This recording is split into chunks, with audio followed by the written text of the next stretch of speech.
Pero bago tayo magpatuloy ay pakilike ang ating video.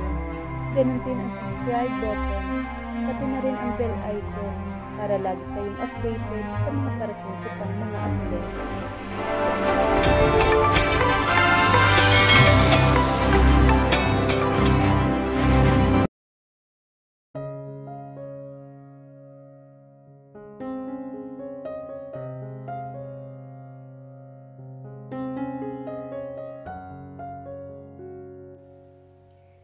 Maaga siya nagpaalam sa mga biyenan niya. Hindi na niya hinintay pa ang dalawa na makabalik pa. Para ano pa? Ang ipamukha lamang sa kanya na mali na naman siya. Na siya na naman ang masama. Pupuntahan na muna niya si Cathy sa address na ibinigay nito. Sa isang amusement park. Napailing na lamang siya. Ito talagang si Cathy. Bumalik na naman ang pagiging isip bata nito. Maraming mga rides ang nakikita niya sa paligid. Marami ring mga bata ang naroroon. Hindi na niya makontak pa si Cathy. Pambihira talaga. Ano ang akala nito? Ang liit lang ng amusement park para hulaan niya kung nasaan ito ngayon? Bigla tuloy siyang naglaway nang makita ang isang batang babae na dinidilaan ng ice cream nito. May kulay green, pink at yellow. Kaya naman saglit na muna niyang kinalimutan ang totoong pakay at bumili na muna ng ice cream. Sobrang laki ng bawat scooping at nang makabili na siya ay umupo na muna siya sa isang pahabang metal chair na nasa ilalim ng isang malaking puno at pinapapak ang binili niyang ice cream. Nakakamiss ang kabataan niya kapag kumakain siya ng ganito. Napahinto siya sa pagpapak ng ice cream nang makaramdam siya ng malamig sa gilid ng leeg niya. Hindi siya gumalaw dahil alam niyang bunganga iyon ng barel. Ilang segundo ay nagawa niyang umilag at agawin ang baril mula sa taong tumututok sa kanya. Ni hindi malang nahulog ang ice cream ko niya, kahit na napakabilis ng kanyang galaw sa sandaling iyon. Nakita niya ang nakangising mukha ni Cathy sa oras na iyon. Napailing siya. Pambihira ka naman, Cathy. Nakita mo na ngang nag-i-enjoy ako dito sa tabi. Aniya rito. Sorry bis ha, sinusubukan ko lang naman kung matinik ka pa rin sa galawang assassin. And that's of you, Isabel. Nakangiting wika naman ang kaibigan. Teka, mag-isa ka lang? Nasaan ang sinasabi mong kapartner ko? Ilapag mo na ang misyon namin, please. Wika naman niya. Oo, sandali lang, wag masyadong atat, okay? Hindi ito ang tamang lugar para sabihin ko sa inyo. Let's go somewhere else? Wika naman ni Cathy. Ano? Bakit saan pa? Chance venue na naman tayo, Cathy? Ba't hindi na lang dito? Angal niya sa kaibigan habang sige pa rin sa paglantak ng ice cream niya. Isang scoop na lamang ang natira. Mamaya may plano pa siyang bumili ulit dahil bitin pa siya. Doon tayo sa itaas. Turo nito sa isang napakataas na Ferris wheel. Ano? Cathy naman, masusuka ako dyan. Angal naman niya. Ay sus, halika na bes. Nakaka-enjoy yan. Hila nito sa isang braso niya. Sumunod siya rito at nang sumakay na sila ay may sumakay rin isang lalaki sa loob. O Isabel, meet your new partner in crime, sambit ni Cathy sa kanya. Siya ang makakasama mo sa misyon na ipapagawa ko sa inyo ng Secret Red Lions and next week, aalis kayo and your target inside the chips. Nasa loob ng chips na ito ang lahat ng impormasyon tungkol sa target nyo, okay? You can just insert this later in the CP. After playing the video, it will self-destruct. Malinaw ba? Mahabang wika ng kanyang kaibigan. Oo, malinaw sa akin pero sa kanya, parang hindi dahil nakashade siya kahit wala namang araw. Wika niya sa lalaking kaharap. Galit ka ba sa akin, Isabel? Last time I checked, hindi naman tayo magkaaway. Anito sa kanya. Hoy, Ian del Carmen, alagaan mo si Isabel, buntis yan. Sabad naman ni Cathy sa kanila. Ano? So kayo ni Leo? Pwede ba? Sekreto ito, okay? Kapag nalaman niya ito, isa lang ang pwede kong pagbintangan, ikaw lang. Aniya naman rito. Magkaibigan naman sila. Pero naiinis lamang siya dahil sa dinami-dami ng pwedeng maging partners niya ay si Ian pa. Ang totoo isang malaking lihim ang pagkatao ni Ian. Ang hindi alam ng lahat ay isa itong assassin. Nirecruit ito ng cousin nito na si Cathy. Naiinis lang siya. Paano ba naman kasi? Kung magkahawig si Lux at Leo, masawig ng si Ian nito ang dati niyang asawa. Nagsimulang mag-alboroto ang makina ng Ferris wheel. Tumaas nang tumaas ang sinasakyan nila hanggang sa tumigil ito sa itaas at dumuyan ito pa itaas. Langya ka, Kathy. Babaliktad ang sikmura ko. Wika niya sa kaibigan. Dinig naman niya ang malakas na halakhak ni Kathy nang makita ang hitsura niya. Kahit na assassin siya, ay sanay naman sa mataas na lugar, ay ayaw talaga niyang sumakay sa Ferris wheel. Parang hinahalukay ang bituka niya sa sandaling iyon. Shit! Bulyaw ni Ian del Carmen nang sumuka siya sa mismong harapan ng pantalon nito. Tawang-tawa lang naman si Kathy sa hitsura ni Ian na panay ang ngiwi at tinatakpang ang ilong nito. Pambihira! Ganito ba ang pagtanggap mo sa iyong kasama, ha Isabel? Gigil na wika ni Ian sa kanya. Kasalanan to ng pinsan mo. Kung hindi niya ako pinilit na isakay rito, edi sana hindi ka naligo sa suka ko. Sagot naman niya sa binata. Shit, anong oras titigil ito, Kathy? At baka ako naman ang masuka. Dagdag pa ng binata. Hindi pa rin tumitigil sa pagtawa si Kathy dahil talagang naisahan sila nito. Wala na talagang ibang mananalo sa kapilyahan nito. Ito at si Sarah ang talagang napakapilya sa grupo nila. Lahat na ata ng kalokohan ay alam ng mga ito. Pero mas masahol pa talaga si Sarah. Hindi nga niya alam kung bakit wala ito ngayon. Hanggang sa bumaba na sila ay hindi pa rin maipinta ang mukha ni Ian. Imbes na mag-enjoy sa rides, ay parang uminom ito ng isang boteng suka. Napakaasim ng suka nito sa sandaling iyon. May mga puti na sa pantalon nito na animoy may milagro itong ginawa. Kanina at ang ibang taong dumadaan ay panay ang titig sa harapan ng pantalon nito. Pumunta ulit siya sa ice cream station upang bumili ng tubig at kumuha na rin ng tisyo. Nagmumug siya dahil nalalasahan pa rin niya ang ibang lasa dahil sa isinuka niya. Pagkatapos ay nilapitan niya si Ian. O ayan, lilinisan ko para wala ka ng reklamo ha? Aniya rito habang pinupunasan ng tisyo sa harapan ng pantalon nito. Hindi naman ito umilag ngunit maramdaman nito ang kamay niya na tumatama sa harapan nito ay bigla na lamang itong pumalag. Hoy, teka lang, dahan-dahan naman. Ano ba yung ginagawa mo, Isabel? Magigising ang sleeping giant ko sa pagpupunas mo na yan. Ako na nga? Pambihira ka talaga, oo. Ang malas ng araw ko. Hinablot nito ang tissue sa kamay niya at ito na nagpunas sa mga sinuka niya sa pantalon nito. So ano na, Kathy? Baka naman may gusto ka pang sakyan dito. O baka naman pauuwin mo muna ako upang makapagpalit at maligo dahil amoy basurahan na ako. Sambit ni Ian sa pinsan nitong si Kathy. O sige na, mauna ka na pinsan. Basta next week, handa na kayo ni Isabel ha? Huwag ka mag-alala pinsan, magaling si Isabel. Bagay kayo sa misyon na yan. Uwi ka ni Kathy kay Ian. Oo nga no, magaling pero mukhang ako ang papatay ni Isabel eh. Magkamukha ba talaga kami ni Kuya Leo? Uwi ka nito. Umalis ka na nga at baka isalvage pa talaga kita. Uwi ka naman niya sa binata. Nagpaalam na si Ian ngunit nanatili na muna sila ni Kathy sa loob ng amusement park. Umupo silang muli sa pahabang metal chair na inuupuan niya kanina. So, seriously Kathy, siya na ba talaga at wala nang iba? Tanong naman niya kay Kathy. Oo, siya na talaga at wala nang iba. Seryosong wika nito. Ay umuwi na pala tayo Kathy. Bawal pala akong mapuyat. Alam mo na. Wika niya. Oo nga pala no. Tara na. Anito. Nakadukate ako. And you? Dala ko ang kotse ko. Aniya. Nakakonvoy sila ni Kathy pa uwi. Pero pagdating nila sa isang kanto ay tumawag ang babae sa sipi niya na sandaling tumigil sila. Luminga siya sa paligid. It's Leo's condominium. Isabel, tingnan mo. May nakapark na itim na kotse sa tapat. Walang plate number. Anito sa kanya.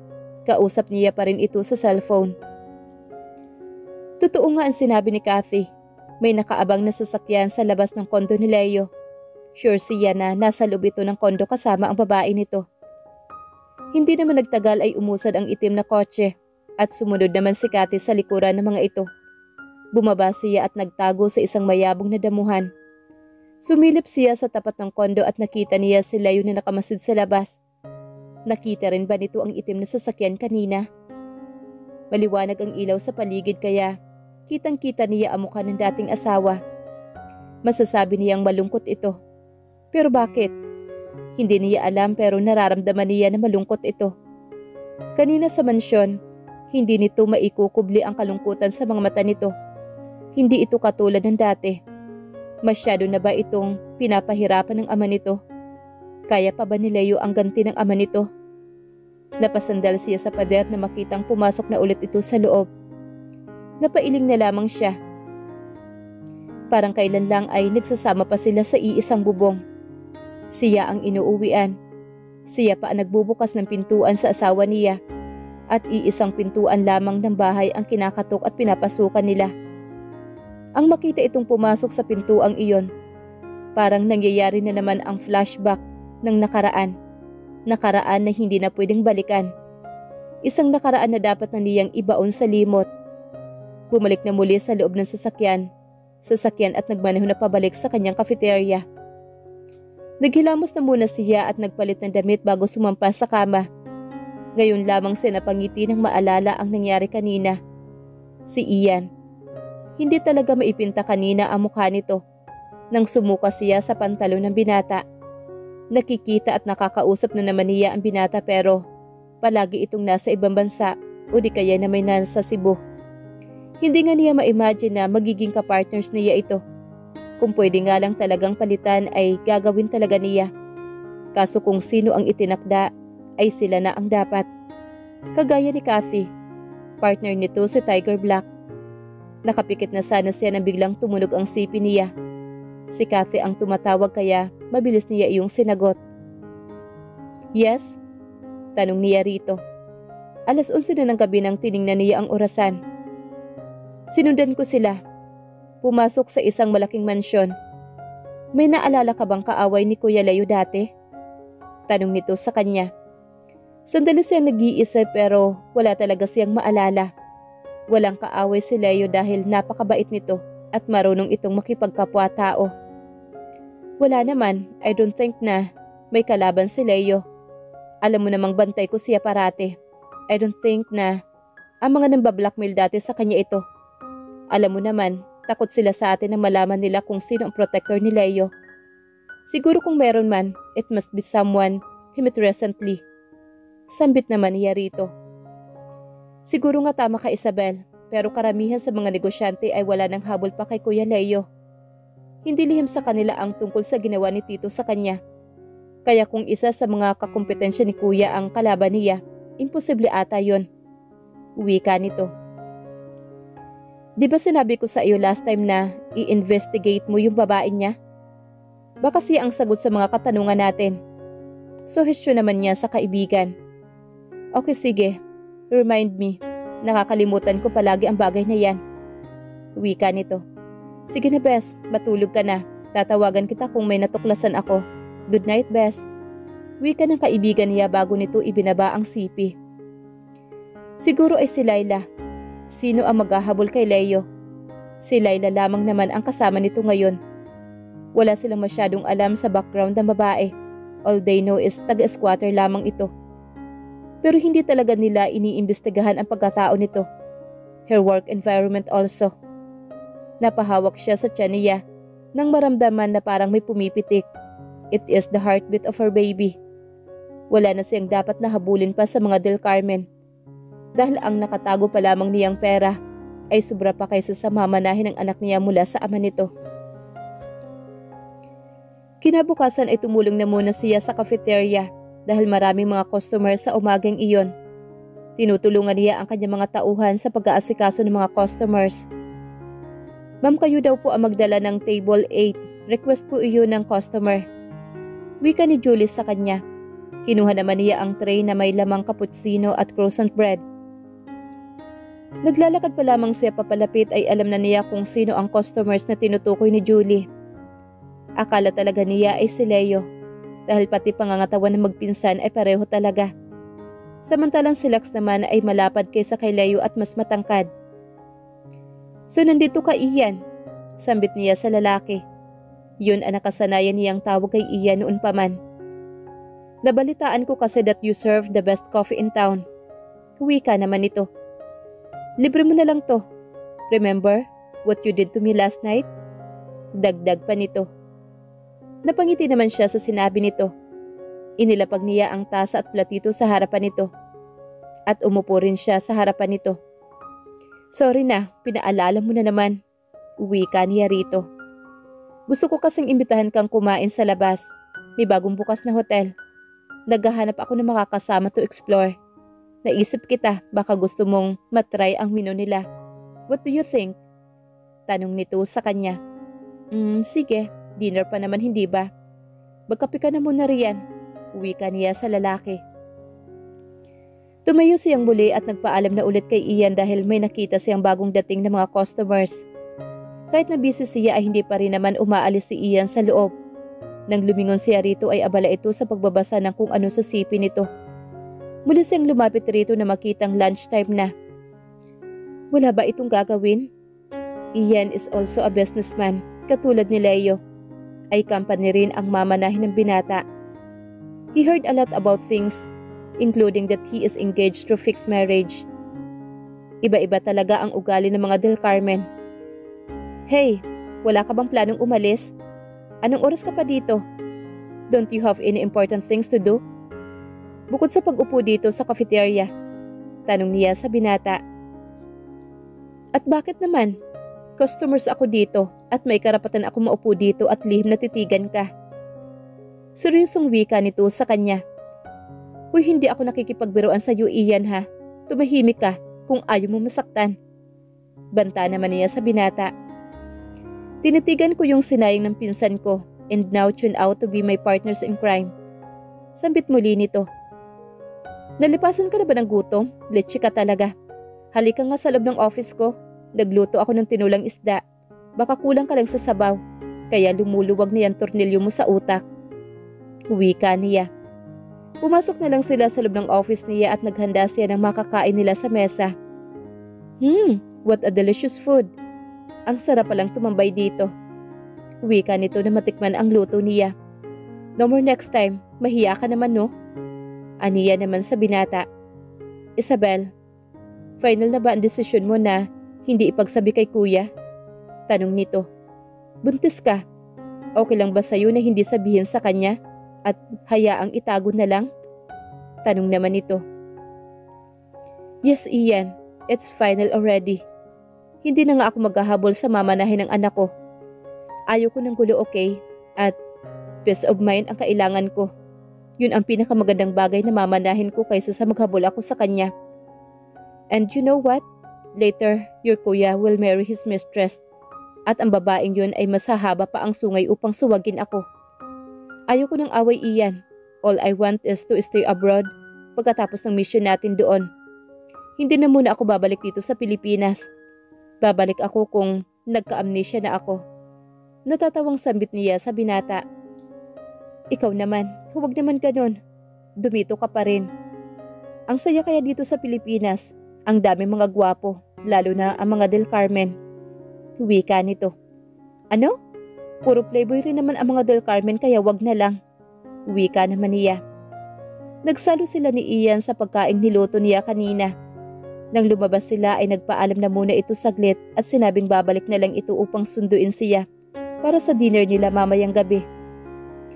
Ma'am, may naghahanap po sa inyo. Uwi ka ni Julie na lumapit ito sa kanya. Sino? Nagtatakang tanong niya. Si Ian pa ba yan? Kaaalis pa lang naman niya dito ah. Hi. Lumingon siya sa pinanggalingan ng boses. Nakita niya ang nakangiting si Kent. Ikaw? Oh my God, paano mo nalaman ang location ko? Ang sabi nila, if you want to get something, work for it. That's what I do. By the way, this is for you. Hindi ako sigurado kung gusto mo ng flowers, pero sana magustuhan mo. Sumilay ang matamis na ngiti sa labi ni Kent. Iginiya niya ito upang umupo sila sa mesa sa pinakadulo ng cafeteria. Kagaya ni Ian ay panay rin ang sulyap ng mga customers kay Kent. Dahil kagaya ni Ian, ay napakalakas rin talaga ng appeal ni Kent. Yung tipong babagsak talaga ang pangamo habang nakatitig sa kanya. Thanks for these flowers, Ken. Matanong ko lang para saan to? Tanong niya rito. Thank you flowers. Dahil sa pagtulong mo sa akin kahapon. You see, hindi na ako kinukulit ni Daddy. And another things also. Gusto ko sanang makipagkaibigan sa iyo, Isabel. Seryosong wika ng binata sa kanya. Friendship? Of course naman, pwede. Wika niya sa lalaki. Aalis na naman siya sa Pilipinas kaya pagbibigyan na lamang niya ang binata. Mukhang sincero naman talaga ito sa kanya. Talaga? Yes, thank you so much, Isabel. For something more than that, ang hihingin ko sa'yo. More than friends ang gusto ko. Wika nito sa kanya. Kumalakak naman siya na malakas na marinig ang sinabi ni Kent. Hoy Kent, tumigil ka nga riyan. Mas bata ka kaysa sa akin, Kent. Maghanap ka na lang ng kaedad mo. At saka hindi na siguro ako magkaka-boyfriend pa. Ayaw ko na talaga. Naaagaw lang naman ng iba. Huwag na lang. After all, sa tingin mo maghahanap pa ako ng sakit ng ulo?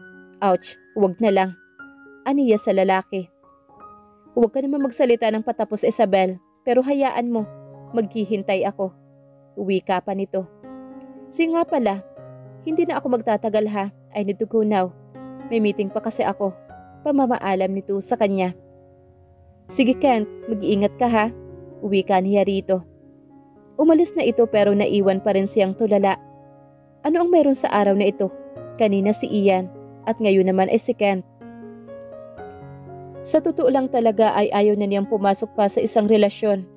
Katatapos lamang niya sa isang malungkot na relasyon. A very traumatic one, and jumping into another relationship is not a cure for her broken heart. Another man is not a medicine to cure her pain. Baka nga mas dagdag pa ito sa sakit at magiging problema lamang. Mas mabuti pang kaibigan na lamang, at least she won't expect something. At saka masakit umasa sa isang tao. Yung asawa nga niya na hinarap na siya sa altar at pinangako ang hindi siya sasaktan, ay nagawa pa rin siyang saktan. Yung lalaki niyang mas matagal na niyang nakasama, ay nagawa pa rin siyang palitan sa isang babaeng bago lamang nito nakilala. At paano niya iisipin na iba ang lalaking pumuporma sa kanya ngayon? Ang totoo, lahat ng lalaki ay red flags. Masisisi ba siya kung ganito ang magiging pananaw niya sa mga kalalakihan? Hinimas niya ang kanyang tiyan. Di ba anak? Masaya naman tayo kahit na tayo lamang dalawa. Hindi natin sila kailangan, hindi ba? We can live and be happy. Just the two of us. Kung may dapat man siyang paglaanan ng oras ay yun ang pag-aalaga sa anak niya. Her next journey is motherhood. At yun ang next mission niya. Ang mapalaking mabuting tao ang magiging anak niya. At ilayo ito sa kapahamakan. Ang sabi nga ng ubigay ni niya ay malakas naman ang kapit ng baby niya. Kaya tuwang-tuwa siya dahil okay ito. Kahit na emotionally drained siya, ay hindi iyon nakaka-epekto sa baby niya. Which only means that na napakalakas nito kagaya niya. Hindi nagpapa-epekto sa babae ni Leo. Kahit na palagi siya nitong sinusubukan. Itong dinadala niya ang pinaghuhugutan niya ng lakas. A little baby fighter na kagaya niya na hindi natitinag sa kahit na anumang bagay na nararanasan niya. Kung ibang babae lamang siya, tiyak na noon pa man ay umalis na siya upang hindi na makita pa ang mga taong naging dahilan ng pagkabigo. Pero siya ay pinili niyang harapin ang dalawa. Kahit na nakakadurog ng puso niya, ang makitang magkasama ang dalawa ay torture iyon sa kanya. Sa totoo lamang pero sa isa rin iyon sa mga bagay na magpapatatag sa kanya. She is embracing all the pain. Pero nang dahil doon ay mas naging matapang siya. Sa karanasan niyang ito, wala nang iba pang bagay ang makakapanakit sa kanya. Ma'am, puro artistahin naman po ang bisita ninyo kanina. Wika ni Julie sa kanya. Alam nito ang lahat ng tungkol sa kanila ni Leo. Artistahin ba ang mga yon? Akala ko mukhang playboy ang sasabihin mo. Biro naman niya rito. Kayo naman po ma'am, huwag naman kayong judgmental. Agad malay nyo, isa sa kanila ang magiging forever ninyo. Umiling naman siya rito. No Julie, forever? Inalis ko na yan sa bokabularyo ko no? Huwag naman ma'am, ang sarap kayang magkaroon ng love life. Masarap sa umpisa, pero kapag matagal na, iiwan at sasaktan lang tayo. Kaya mamahalin ko na lang ang sarili ko. Mas mabuti pa kaysa sa mahalin ng ibang tao. Natatraydo rin lamang ako. Wika niya at nagpaalam na muna siya kay Julie na babalik na muna siya sa loob ng office niya. Hihiga na muna siya sa kama at magpapahinga na muna. Isabel? Dinig niyang wika ni Cathy sa kabilang linya. Timing namang pumasok siya sa office at narinig ang tawag nito. Yes, Bes. Chika ko lang sa'yo ha. I think Tito learned about Kuya's condominium and I think may plano siyang kunin iyon. Hindi siya nakaimik sa sandaling iyon. Napahawak siya sa dibdib niyang nagsisimula na namang kumabog. Sa pagkakaalam niya, yun na lamang ang tanging hawak ni Leo. So if kukunin iyon ni Papa El, saan natitira si Leo? Sobrang naman ata ang pagpapahirap ni Papa El sa anak nito. Ang sabi nga niya rito ay okay na siya. Pero parang tinutodo naman ni Papa El ang pagpapahirap niya kay Leo. Tatawagan kaya niya ang biyanan para sabing itigil na ang pagpapahirap nito kay Leo. Isabel, mahal mo pa ba siya? Sigaw ng isa sa bahagi ng utak niya. Nakakaawa na kasi. Alam niyang hindi naman ganun kalaki ang ipon ni Leo. It won't last a year, lalo na kapag hindi ko kontrolin ni Leo ang paggastos nito. Sa kalagayan nito ngayon ay kailangan na masusing pagtitipid dahil kapag hindi ay mabilis lamang na mauubos ang ipon nito. Bes, nandiyan ka pa ba? Tumawag pala sa akin si Tito. Sabi niya wag raw ako makialam sa pagdidisiplina niya kay Kuya. Naghihinala na siguro siya na balak ko pa namang tulungan si Kuya Leo. Wika ni Cathy sa kanya. Muntik na niya makalimutang kausap na pala niya ang kaibigan. Cathy, hayaan na lang muna natin si Papa El. Siguro kagaya ng sabi niya ay dinidisiplina lamang niya ito. Dadating ang panahon na ibabalik pa rin niya kay Leo ang lahat. Maghintay lang tayo, okay? Uwi ka naman niya. Sige, baka nga. Anito at nagpaalam na sa kanya. Hindi naman siguro matitiis ni Papa El na maghirap talaga si Leo. Walang magulang ang gustong makitang nasasaktan at nahihirapan ang anak nito. Nang marinig niya ang sinabi ni Cathy na pagdidisiplina o mano nito, ay naisip niyang hayaan na muna ang ama ni Leo. Hindi na niya ito tatawagan. Siguro may plano ito. May bagay itong gustong matutunan si Leo. At sana naman ay matutunan si Leo para hindi nalalala pa ang sitwasyon nito. Sa isang iglap, ang prinsipe ng mga Del Carmen ay tuluyan ng bababa sa trono nito.